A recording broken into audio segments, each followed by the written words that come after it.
Hello my YouTube family. Intro చూడగానే చాలామందికి అర్థమయ్యే ఉంటుంది మనం ఎక్కడికి వెళ్తున్నామని.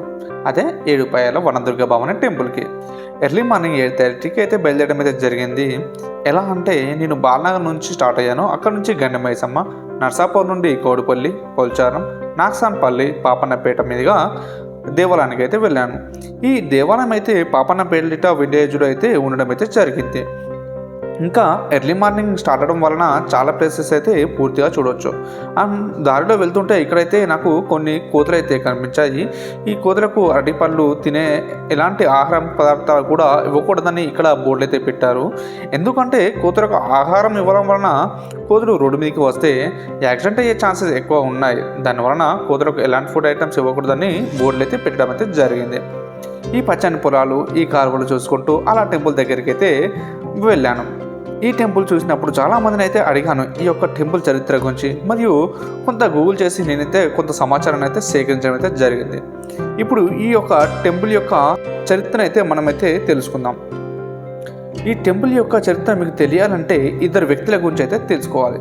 వాళ్ళే పరీక్షితుడు మరియు జన్మేజయుడు. పరీక్షితుని కుమారుడే జన్మేజయుడు. అయితే పరీక్షితుడు ఎవరంటే పాండవులలో ఒకరైన అర్జునుడు మనవడు. సో పరీక్షితుడు మనవడు అయినప్పుడు జన్మేజయుడు అర్జునుడికి మునిమనుడు అవుతాడు. సో అప్పట్లో ఈ మహారాజు మన దేశాన్ని 60 సంవత్సరాలు పాలించాలని నానుడి. ఒకరోజు పరీక్షితుడు వేటకని అడవికి వెళ్తాడు. తనకి ఒక అడవి మృగం కనిపించగానే దాని మీద బాణాలు వేసుకుంటూ తరుముకుంటూ ఒక మహాముని ఆశ్రమాన్ని అయితే చేరుకోవడం అయితే జరుగుతుంది.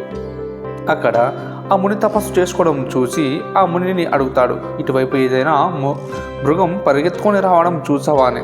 కానీ ఆ ముని ధ్యానంలో ఉండటం వలన అతనికి సమాధానం అయితే ఇవ్వడు. దానితో కోపం వచ్చిన మహారాజు ముని మెడలో ఒక సర్పాన్ని అయితే వేస్తాడు. అప్పుడు ఆ ముని ధ్యానంలో ఉండడం వలన ఆ పాముని పట్టించుకోడు.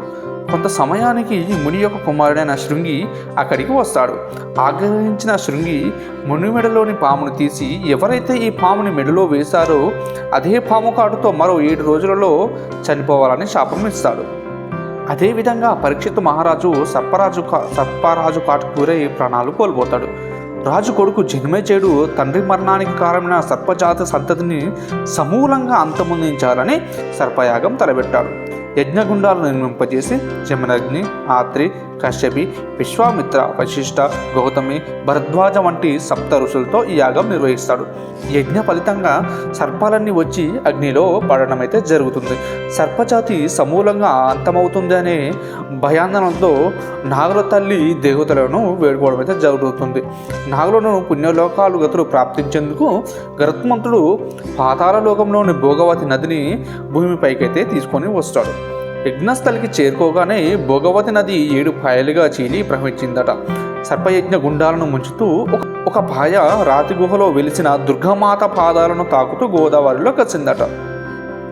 7 ఋషులతో యజ్ఞం చేయడం, గంగాదేవి 7 పాయలుగా చీలి ప్రవహించడం వల్ల 7 పాయలనే చరిత్రతో అమ్మవారికి 7 పాయల దుర్గా భవాని అనేది పేరైతే వచ్చింది. సో ఇది టోటల్గా స్టోరీ అయితే. ఇక్కడ 7 పాయలలో ముఖ్యంగా 3 ప్లేసెస్ గురించి అయితే చెప్పుకోవచ్చు. ఒకటి టెంపుల్, అయితే రెండవది టెంపుల్ వెనకాల ఉన్న ఫారెస్ట్ ప్లేస్. ఈ ప్లేస్ ఎంతో అద్భుతంగా అయితే ఉంటుంది. అంటే మాటల్లో వివరించలేని అంత అద్భుతంగా అయితే ఉంటుంది. చాలామందికి పైన ఉన్న టెంపుల్ వరకే వస్తారు, కానీ పైకి వెళ్ళడానికి భయపడతారు. ధైర్యం చేసి ఇంకా పైకి వెళ్ళినట్టయితే అద్భుతమైన దృశ్యాన్ని, అడవి అందాలను చూడవచ్చు. ఇక్కడ నుండి కరెక్ట్గా చూస్తే 7 పాయలు కూడా కనిపించే అవకాశం అయితే ఉంది. మూడవది ఇక్కడికే దగ్గరలో ఉన్న చెరువు. ఈ చెరువు చాలా పెద్దది. వర్షాకాలంలో వచ్చినట్టయితే ఈ చెరువు నుండి మత్తడి అయితే వస్తుంది. ఇది చూడడానికి చాలా అందంగా, అద్భుతంగా అయితే జలపాతాన్ని తలపించే విధంగా అయితే ఉంటుంది. ఓకే ఫ్రెండ్స్, ఇది ఫ్రెండ్స్ మన పూర్తి వీడియో. మన వీడియో మీకు నచ్చినట్లయితే దయచేసి మన వీడియోకి ఒక లైక్ వేసుకోండి, మన ఛానల్ని సబ్స్క్రైబ్ చేసి, అలాగే మీకు ఏదైనా ప్రదేశం గురించి తెలుసుకోవాలనుకుంటే దయచేసి ఆ ప్రదేశం గురించి మన కామెంట్ సెక్షన్లో అయితే తెలపండి. నేను నెక్స్ట్ వీడియోలో ఇది కవర్ చేయడానికి అయితే నేను ట్రై చేస్తాను. Thank you friends.